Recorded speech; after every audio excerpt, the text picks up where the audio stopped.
le parfum des jacinthes. Certains jours, quand Red et moi sortons pour notre promenade, je ressens des échos, pas exactement des voix, pas même des sons, mais des impressions, la forme de quelque chose de familier marchant juste devant nous. Rouge, mon jeune compagnon, marche prudemment, attentif à chaque bruissement et brise. Son monde se déploie encore, petit à petit.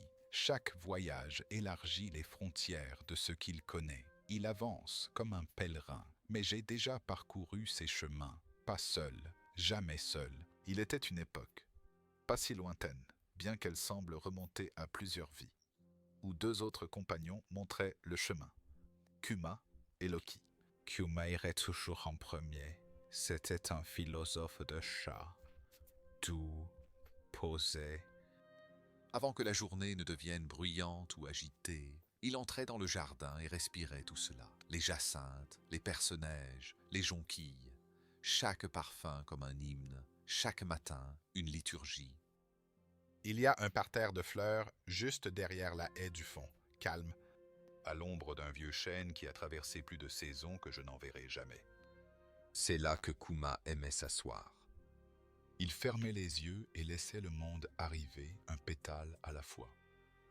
Parfois, les écureuils interrompaient sa méditation, se faufilant dans les branches au-dessus, laissant tomber des glands de temps en temps, comme des farceurs chevronnés. Kuma clignait des yeux une fois, puis reprenait sa respiration. Cela ne le dérangeait pas. Red n'a pas encore trouvé cet endroit. Mais je pense qu'il le fera, avec le temps. Loki, en revanche, n'était pas du genre à rester immobile. Il était l'aventurier, le cartographe, enflammé de moustaches. Il avait des itinéraires précis.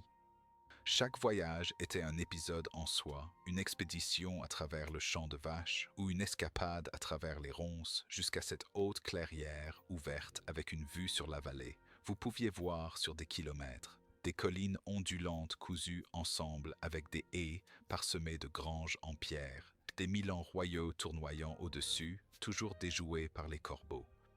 Loki aimait particulièrement le lac de pêche. Il me conduisait en descente, la queue haute, les oreilles en avant, avec l'espoir qu'un pêcheur bienveillant lui jetterait une carpe ou deux aujourd'hui. Cela n'arrivait jamais, bien sûr, mais l'optimisme est une compétence à garder aiguisée. Le problème, bien sûr, était le voyage de retour, en montée.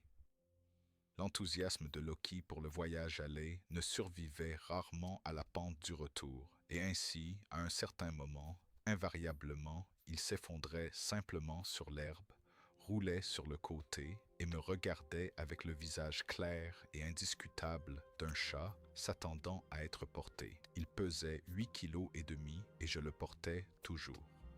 Ces souvenirs ne me hantent pas, ils marchent à côté de moi, tranquillement, et maintenant ils marchent avec Red. Aujourd'hui, lors de notre deuxième promenade, Red s'est arrêté, s'est raidi, oreilles en avant, corps tendu. Il y avait des voix de l'autre côté de la haie, des étrangers, des énergies inconnues. Le monde de la perspective de Red s'est brièvement incliné, et puis deux rouges-gorges sont apparus, juste comme ça, perchés à proximité, observant, calme. Red se tourna vers eux.